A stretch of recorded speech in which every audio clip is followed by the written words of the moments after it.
সরদার সংগ্রামী রাইস আজের দিনত কোনো অবাঞ্ছিত ঘটনিটা কোনো কথা নাই।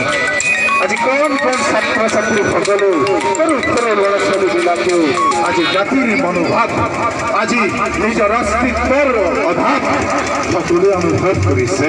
গতিকে আমি সকলোৱে আজি জাতি বৰ্ণ নিৰ্বিশেষে আজি সংগ্ৰাম কৰিব লগা হৈছে।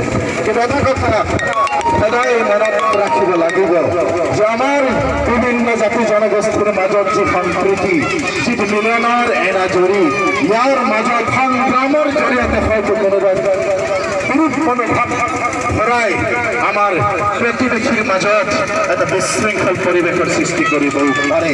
তাৰ কাৰণে আমি সদায় থাকিব লাগিব আৰু আমি সংগ্ৰাম কৰি যাব লাগিব।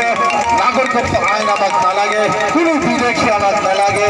আজি ৫,০০০ হোক, ৫টাই হোক, এটাই হোক, কাকোৱে আমি আপোচ নকৰোঁ। হয়নে ৰাইজ? একটাই বিদেশী অসমত থাকিব নোৱাৰিব। সকলো সংগ্ৰাম কৰিম, এনেদৰেই আমি সংগ্ৰাম কৰি যাম। কিন্তু মই সকলোকে অনুৰোধ জনাম যে আমাৰ সংগ্ৰাম কিন্তু গণতান্ত্ৰিক।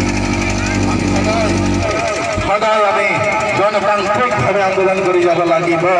নহ'লে হয়তো ইয়াৰ ওপৰত আজি বহুতৰ ধৰিবও পাৰে। যিহেতু ৰাজ্যত ৰজাজী তেওঁৰে শাসনশী, গতিকে সকলোৱে আমি গণতান্ত্ৰিকভাৱে আন্দোলন কৰি যাব লাগিব।